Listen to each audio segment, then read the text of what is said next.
We're always pushing this awesome technology to see where we can go. I did it from the jungle a couple of weeks ago. That was quite a feat. I've done it from the Alps. I've done it from, in fact, I'm going to be doing it again from the Alps in about a month in Switzerland, where I teach my annual summer course in critical thinking and media literacy to like 10 to 16-year-olds at a school, the school that I went to. And they become little rock stars, and they're able to do interviews, do mic technique. They know the difference between TikTok and propaganda and advertising. And, it's that next generation. And all that is because you have been here with me this whole time. And we keep reminding ourselves that we have to pass on the torch, that we have to train others, that we can't just sit and bitch all day, bitch and moan and pour me another drink. You know what I mean? It's a little different. So if we get out into action and train young minds and give them the schooling, yes, now that the Department of Education has tanked, I suppose the aggregate education that you and I have after all these years, it's only going to be available in like tiny bite-sized increments. Harvard, no longer allowed to take international students. Well, we cut that little problem off, didn't we? And we know what the problem is. It's not that we care where a student comes from. It's we care what that student might think. And if they're all domestic, they're probably going to walk in lockstep at this point.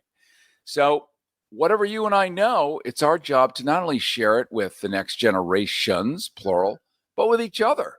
Because not all of us have had the advantage of maybe a really good education. Maybe some of us have just been avid readers that have self-taught, Abe Lincoln style, whatever it is, with books being banned and such. Even that can become a very difficult or impossible feat. What if you're of an age, and you will be listening if you're listening on a stream, by the way. You've never heard of Gulliver's Travels. It's a weird thing. Maybe it was a movie. You're not sure. These were satirical political books, but you won't know because it's been banned. Gulliver's Travels, The Handmaid's Tale. It's on Hulu, banned as a book. Margaret Atwood, a Canadian, banned in many states. So I think we have this was a cause that we would have taken up normally, just as a matter of good civics months ago. But now, like, we're all in school and we all have to teach, sort of like we're all Amish and there's stuff happening. And if you don't kick in to build the barn does not get built. So it's sort of a different obligation.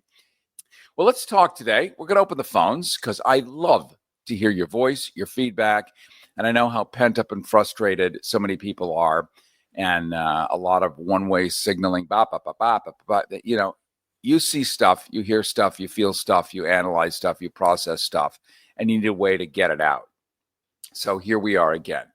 Another fine morning in the land of the free. And by free, I mean surveilled and manipulated and politely asked to applaud while Congress rolls out the velvet carpet for the next all-American power grab. We've never seen this before. Imagine if just 5 minutes of this had happened in the Nixon administration. My God. Or with Obama. It doesn't matter, Republican, if any of this had ever happened before like this. But now we have H.R. 1. Around here, we're calling it One Big Beautiful Bill. Actually, we're not calling it that. It's being called that, the One Beautiful Bill. Beautiful like a corporate-sponsored sunset over a fracking site. Beautiful like a data center disguised as a school. Beautiful like a boot pressed to your civil liberties. Lovingly, of course, for your own protection. Now, this little legislative Frankenstein didn't crawl out of a vacuum. No, it strutted out like a prize-winning hog at a state fair, festooned with ribbons and headlines and the kind of bipartisan grins that only appear when something truly wretched is about to happen to you. So let's talk about what's in this bill, or rather, let's talk about what's behind it, because what they've written in ink is only half as important as what's implied in silence. I think this is where radio remains, again, so important, is the newspaper wouldn't take the column inches to explain all of this. One, They don't have the room. Nobody has the attention span. And frankly, I never say that word. God, I'm picking it up. Frankly, like whenever you say new, and frankly, often there is not enough column inches in a newspaper because they sell advertising and they've reduced the amount of pages in a newspaper. So they do want them to be concise, but do the full story. But to get into the kind of the nuance and the flavor of it, the newspaper editors will tell the writers it goes over people's head. Well, part of journalism is to educate others.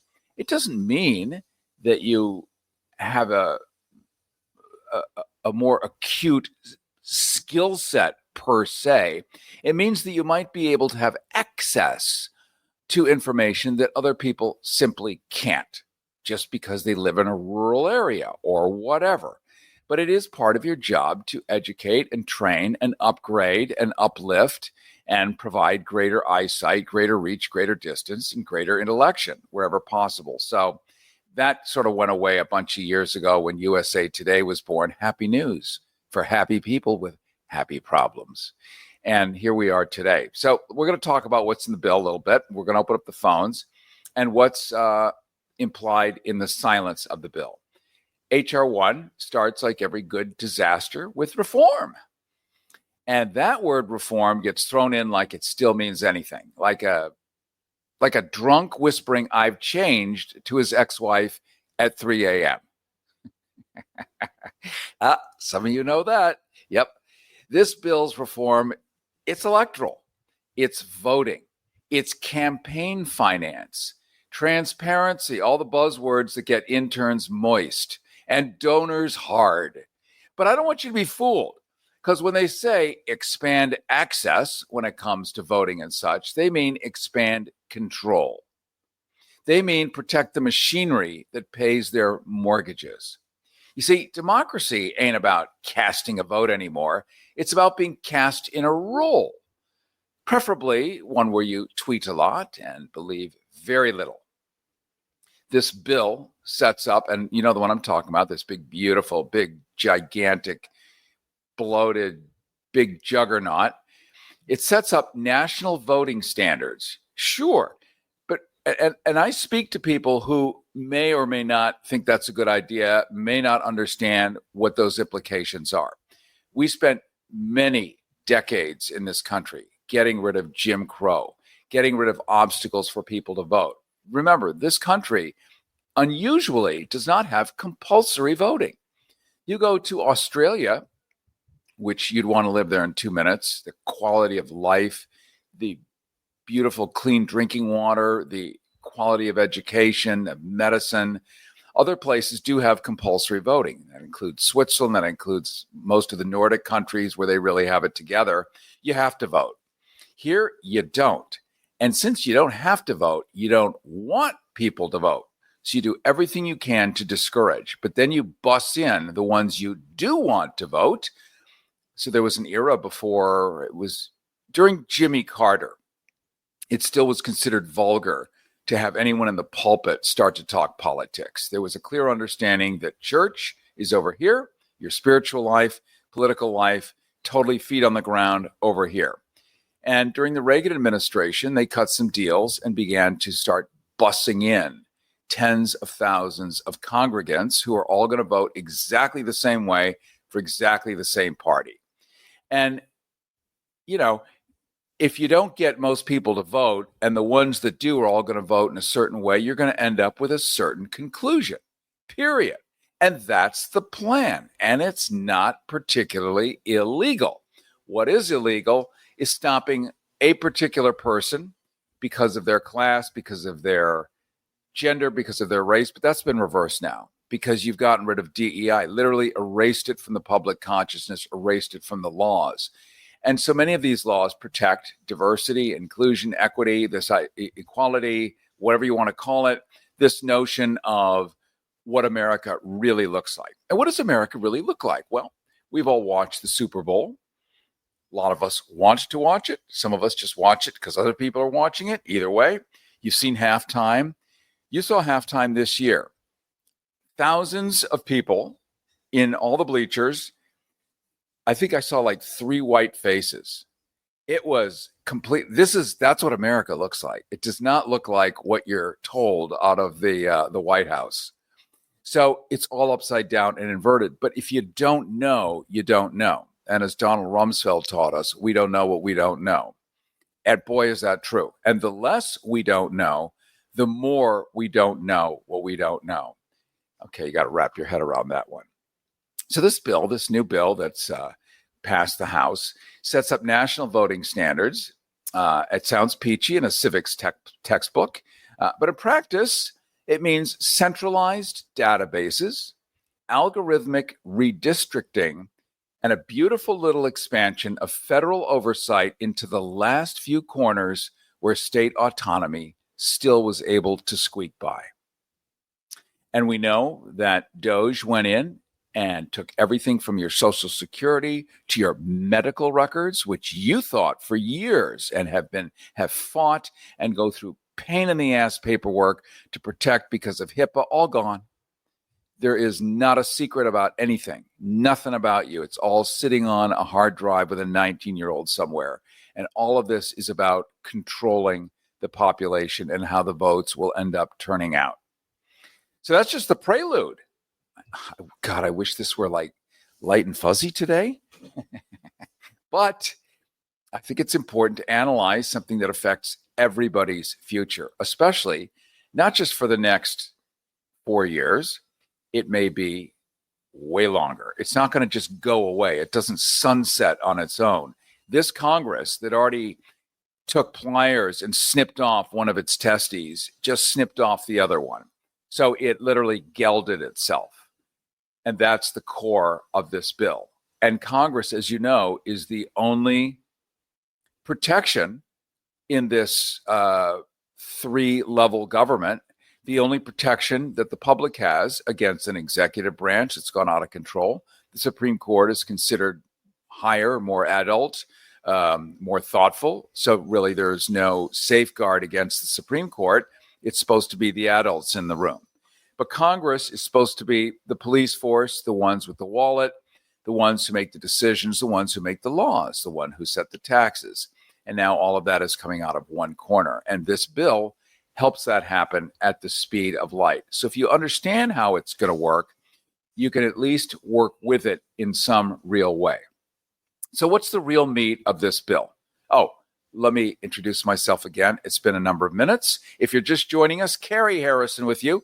This is the CARY Harrison Files. You can find us live streaming right now. Simply Google CARY Harrison YouTube or CARY Harrison Substack, CARY spelled like Cary Grant. And you'll be able to see some live video. Plus, when the phone calls come in, you're going to see beautiful little KPFK silhouettes and imaginary humans talking in their beautiful telephonic voices. So make sure you do that and get our newsletter where I will paste this entire thing that I'm saying in the newsletter so you can read it and reread it and maybe use it as a little bit of a compass toward the Capitol. So the prelude, which I just read to you, or said to you rather, is the real meat. That's the black mold growing beneath the patriotic wallpaper, and it's the surveillance infrastructure. That's why you go in and hoover all the departments, pull all the data, all the stuff that's supposed to be completely private. All the data, by the way, that was federally siloed. That meant that the IRS had all your data, but it never was allowed, no matter what, to leave the IRS unless there was a federal issue with the former Justice Department where they had to curate who you are and what you've done. But generally speaking, the folks over there could not hand your data over to the folks at the Department of Education, and Medicare couldn't look at it, and nobody could. It was siloed for your protection. And that's something that Congress did years ago. Those barriers have now been removed. That data is out there. It's probably also for sale. Just as if you've ever done a DNA test and done the swab in your cheek, and they guaranteed private, no matter what, nobody's ever going to see it. I promise. Here's $150, and you said okie doke, and then you find out a couple of months ago, nope, they're allowed to sell it. Well, it's been sold. So no more secrets. All that to say, if you are now seen by all, surveilled 24/7, nothing is secret. How do you swim in the same water and not be the brightest fish in the pond. So hidden among clauses like like a viper in a bouquet. Ooh, that's hot. Hopefully we can churn a couple more out like that. This bill, it quietly nudges the Department of Homeland Security into a brand new role, the guardian of truth. Because what's a democracy without a ministry of approved reality? And George Orwell, who wrote 1984 in 1948, and imagined by 1984 the technology would be there to have a camera in every house, it could have happened, but there wasn't the infrastructure and there wasn't the political appetite. Now, in 2025, you carry around in your phone a supercomputer stronger than NASA ever was in the 60s. It's just the most profoundly powerful thing. It tracks you. It's able to be triangulated. We know your location. We know your IP. And the microphone is always hot. Always, always, always hot. So you're basically being recorded forever in giant terabytes in Utah. Every text message you send, every JPEG, every message, every website, if you look at naughty pictures, all of that archived and potentially usable, depending on how this bill is interpreted if somebody wanted to do that. So this big, beautiful HR 1, it doesn't scream about surveillance. It hums it. It hums it through counter disinformation initiatives, through election integrity enforcement. These are the words, counter disinformation initiatives. Wow. Now, you have to decide what disinformation is. Copernicus could be considered disinformation if it's not convenient. Gravity could be disinformation if it's not convenient. Saying the emperor is naked when you can see the big, beautiful velvet robes could be disinformation. Giant aircraft being handed by the wrong people, saying that it's actually happening, that could be disinformation. So it deals with counter disinformation initiatives. Initiatives is a great word. It means do whatever you want. It deals with election integrity enforcement. Election integrity. We don't have election disintegrity here. What is it, 5 people every number of years? And it's a $7,000 fine? It just simply doesn't happen. But if the grown-ups, the people in power tell you over and over again, oh, it's happening. Oh, you got to spy on your neighbors. You got to watch them. They're voting twice somehow. Well, you're going to believe it because you have no contravailing information. You don't have David Muir sitting there saying, it's not true. We just spent, maybe he mentioned it once. I'm not aware of it, but let's hope he did. With the resources of the networks, if they will continue to try to do a decent job, you could find out what's true and what's not, but they don't. It's kind of like during a few days ago when Congress and the Senate were grilling some of the folks in this administration. They were asking great questions, really good questions. And you wonder, why in hell does not the media ask these questions? Like if this were England, and I was talking to an English guy yesterday, a smart one. He said, why doesn't your media ask hard questions of politicians? He said, in a million years, we don't care if they're red or blue, conservative, Labor Party. It's fun for the media to ask hard questions and watch a politician squirm. Why don't your media do that? I said, because our media, it's a job. And the employer is the government. And the government, FCC regulates. Through that FCC regulation, you're allowed to sell advertising. Through the advertising, it pays your boss. Your boss then pays you. So basically, you're an employee of the entire system. And if you irritate the system, even a little, one, you lose access, as we've seen here. Oh, no, you can't go to the press briefings. Well, what if your job is to cover the press briefings and, oh, no, you can't go to the press briefings? You're going to be in trouble. This happened to me in Chicago when I was on CBS, and this is 20 years ago. I did a major, a major story that I was going to break, along with 60 Minutes, along with the local newspapers, the national newspapers, the New York Times. It was going to be so huge. I'm going to write about it in my memoir, but I can't talk about it here. Let's just say it was so huge, and they spiked it. I said, my God, I was on airplanes. I flew. I was an eyewitness at 2 a.m. I have pictures. I was there. And they're like, no. We don't do that. I said, well, who does do that? Nobody does that. So that was then. Today, nobody does nothing. So it's almost up to you. It's almost up to me. Meanwhile, understanding election integrity enforcement and a new federal, love this one, Public Information Task Force, or as Joseph Goebbels would call it, a Ministry of Propaganda. And that has about as much to do with the public as a gated community in Palm Beach.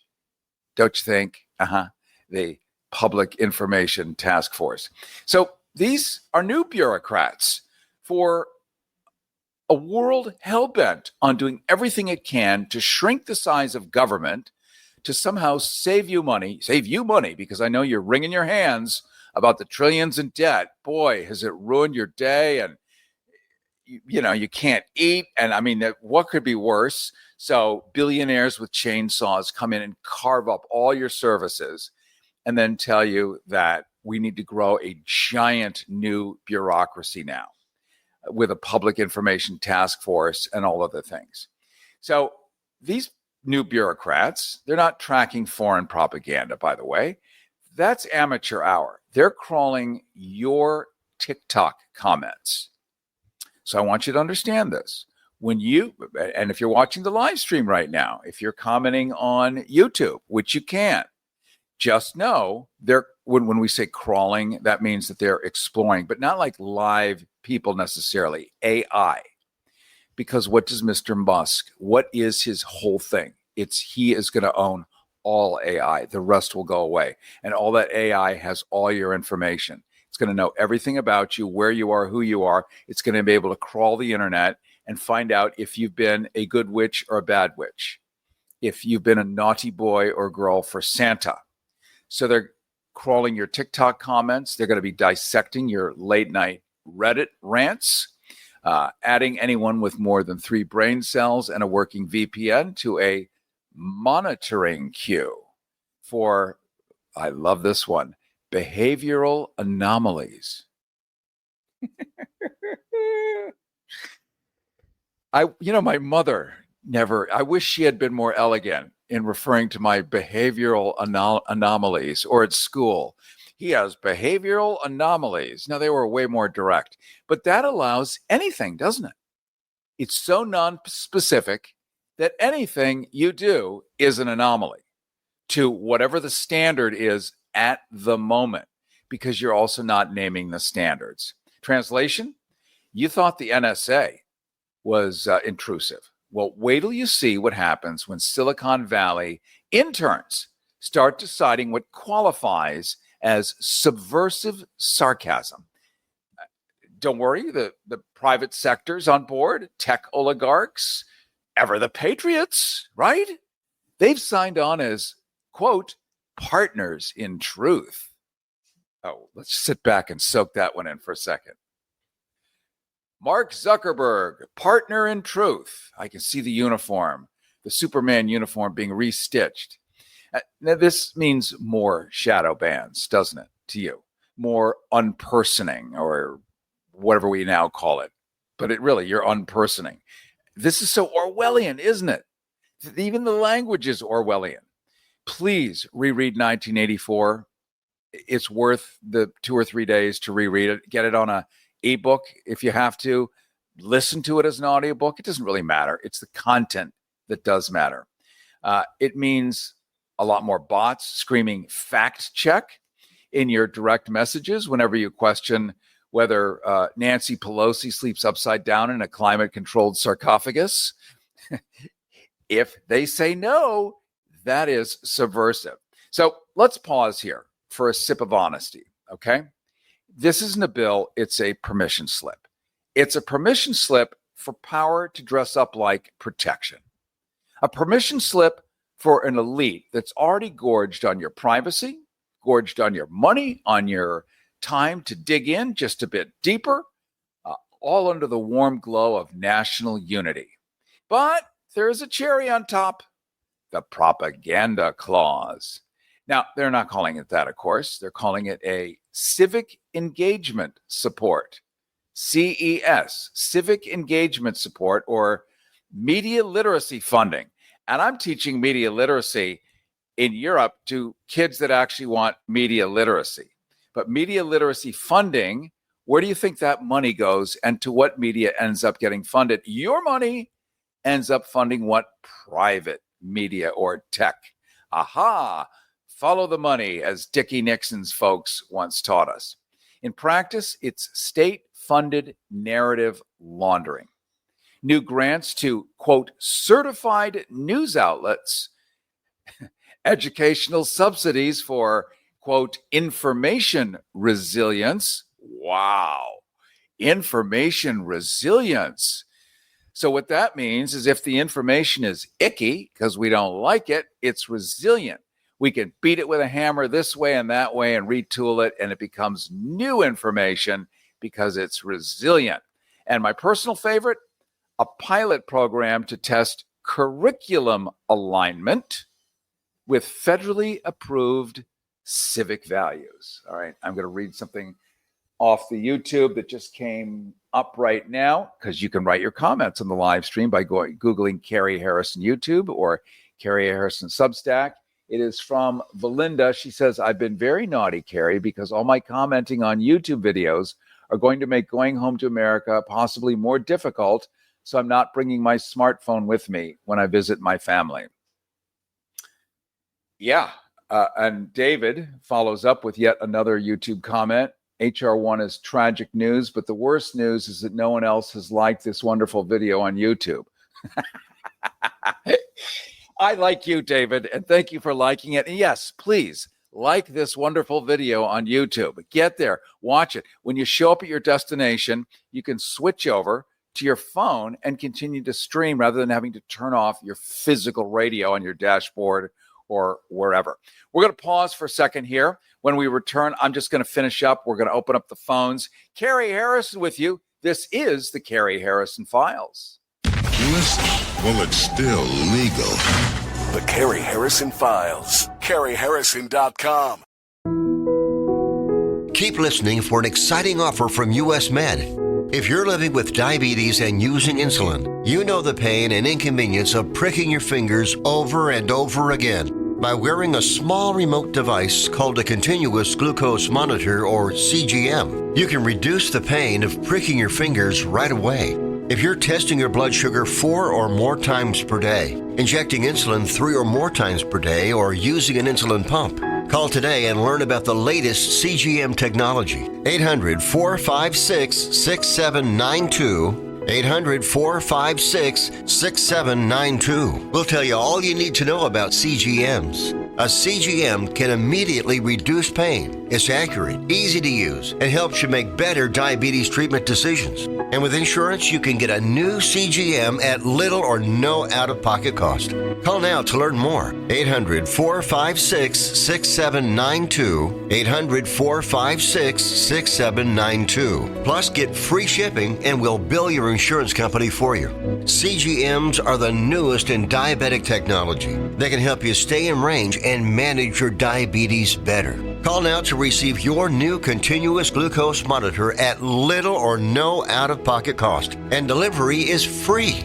Remember, if you're testing your blood sugar 4 or more times per day, injecting insulin 3 or more times per day, or using an insulin pump, call today and learn about the latest CGM technology. Call 800-456-6792.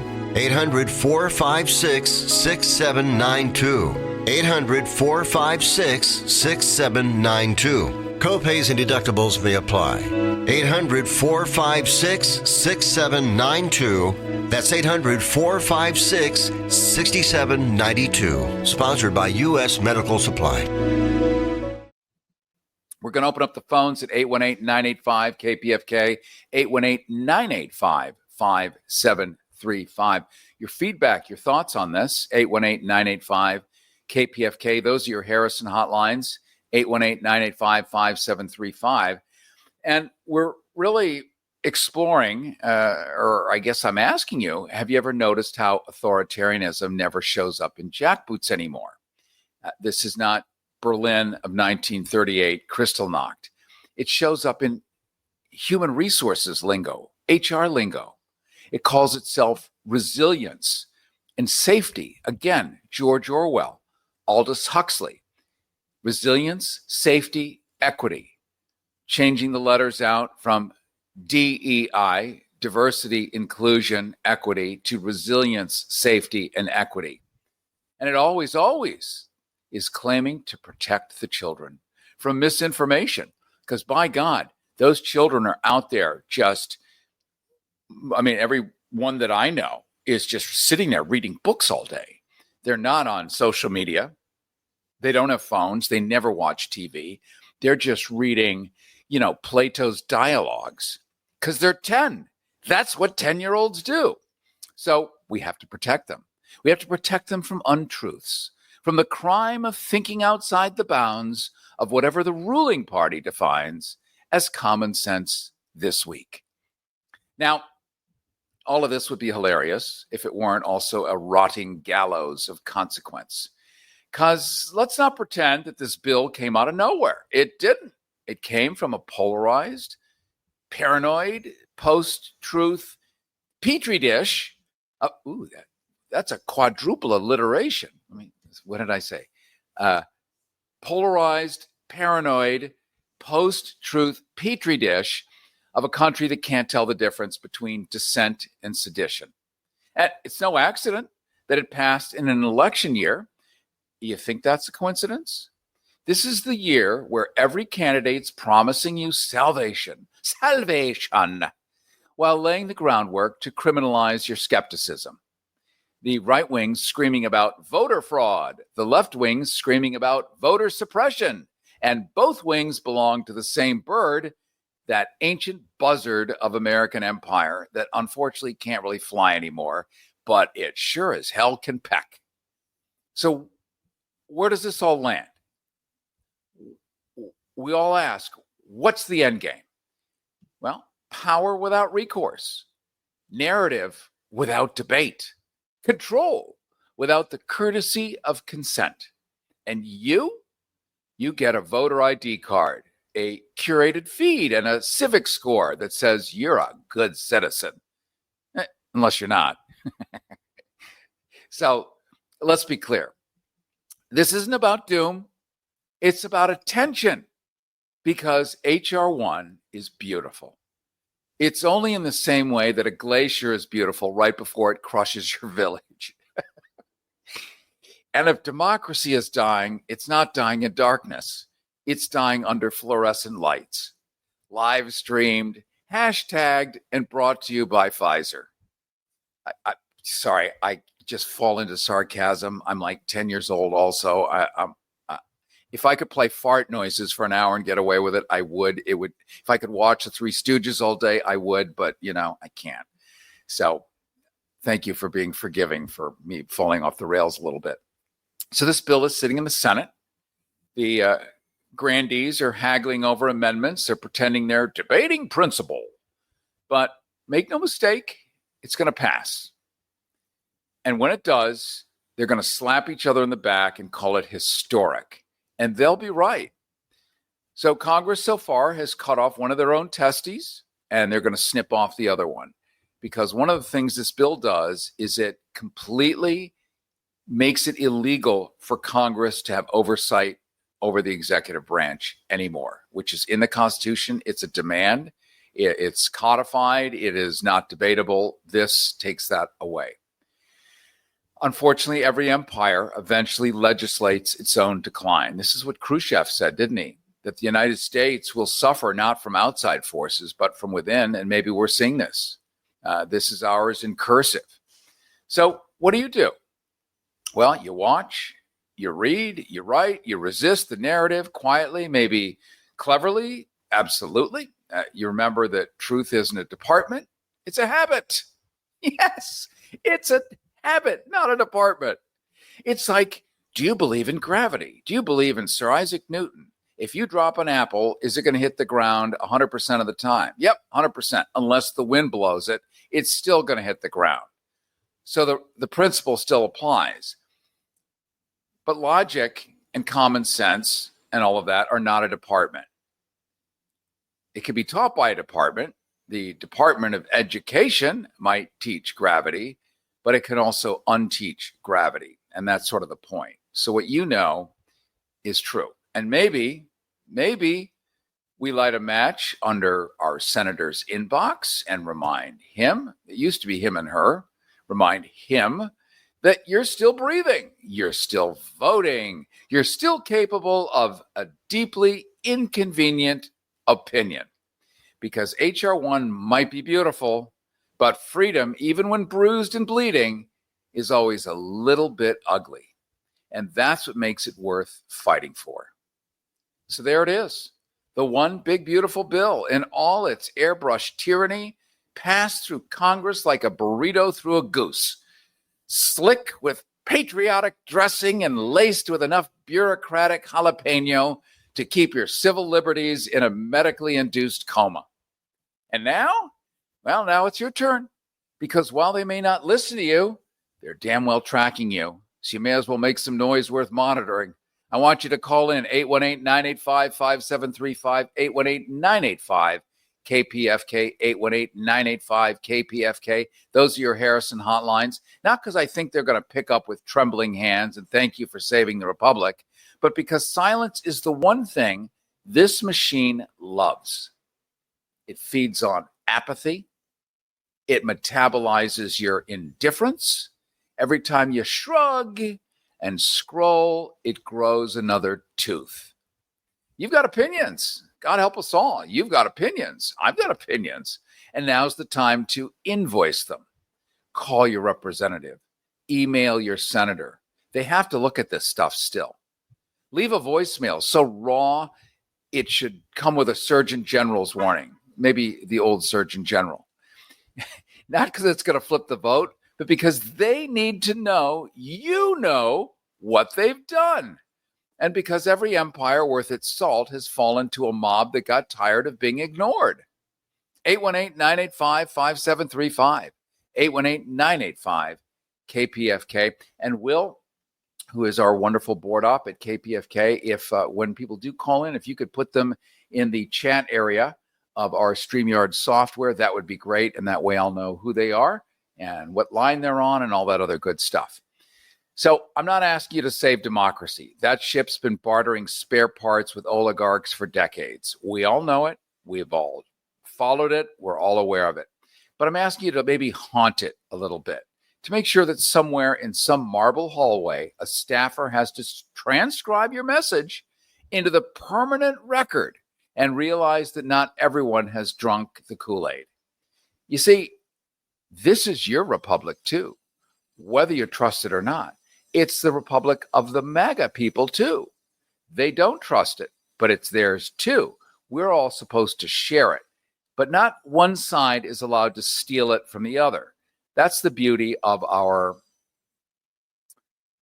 set of amendments, is that my rights always stop where yours begin. My First Amendment stops where yours begins, and we have to share a gray area that moves back and forth and back and forth. I can yell, I can shout louder than you, but you can shout louder back. And we share it.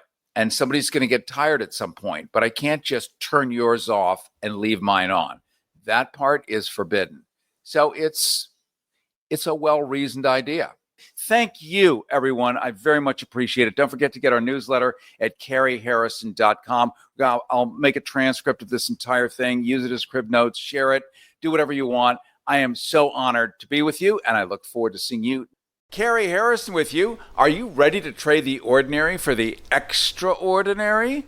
Well, welcome aboard Gacy's Pride on the Waves. Pride on the Waves, a 7-day Eastern Caribbean cruise setting sail from Fort Lauderdale on November 16th, 2025. Not just a cruise, a collaboration, a celebration of identity, freedom, and connection. Imagine this: sun-kissed beaches in the Bahamas, the vibrant streets of San Juan, Puerto Rico, and the lush landscapes of St. Thomas. Each day offers a new adventure: snorkeling in crystal clear waters, ziplining through tropical canopies, or simply soaking up the sun with a cocktail in hand. And as the sun sets, the ship transforms. Think electrifying drag performances, themed parties that keep you dancing, well, maybe not all the way till dawn, but close. Live music that sets the perfect vibe. It's a non-stop celebration of who you are. And we're going to have expert-led workshops tailored toward LGBT experiences, from financial freedom and self-care to navigating relationships and legal rights. You'll be able to empower yourself while connecting with like-minded individuals. A judgment-free zone where authenticity reigns supreme. You'll forge lifelong friendships, discover new facets of yourself, and create memories that last a lifetime. Pack your bags, don your best beachwear, and join us for an unforgettable journey of sun, sea, and solidarity. Spots are filling fast, so secure your place in this vibrant celebration today. Go to gayseas.com, Gayscas, gayseas.com, gayseas.com, gayseas, Gayscas.com, gayseas.com. CARY HARRISON with you. Are you ready to trade the ordinary for the extraordinary? Well, welcome aboard Gay Seas Pride on the Waves. Pride on the Waves, a 7-day Eastern Caribbean cruise setting sail from Fort Lauderdale on November 16th, 2025. Not just a cruise, a collaboration, a celebration of identity, freedom, and connection. Imagine this: sun-kissed beaches in the Bahamas, the vibrant streets of San Juan, Puerto Rico, and the lush landscapes of St. Thomas. Each day offers a new adventure: snorkeling in crystal clear waters, ziplining through tropical canopies, or simply soaking up the sun with a cocktail in hand. And as the sun sets, the ship transforms. Think electrifying drag performances, themed parties that keep you dancing, well, maybe not all the way till dawn, but close. Live music that sets the perfect vibe. It's a non-stop celebration of who you are. And we're going to have expert-led workshops tailored toward LGBT experiences, from financial freedom and self-care to navigating relationships and legal rights. You'll be able to empower yourself while connecting with like-minded individuals. A judgment-free zone where authenticity reigns supreme. You'll forge lifelong friendships, discover new facets of yourself, and create memories that last a lifetime. Pack your bags, don your best beachwear, and join us for an unforgettable journey of sun, sea, and solidarity. Spots are filling fast, so secure your place in this vibrant celebration today. Go to gayseas.com, Gayscas, gayseas.com, gayseas.com, gayseas, Gayscas.com, gayseas.com.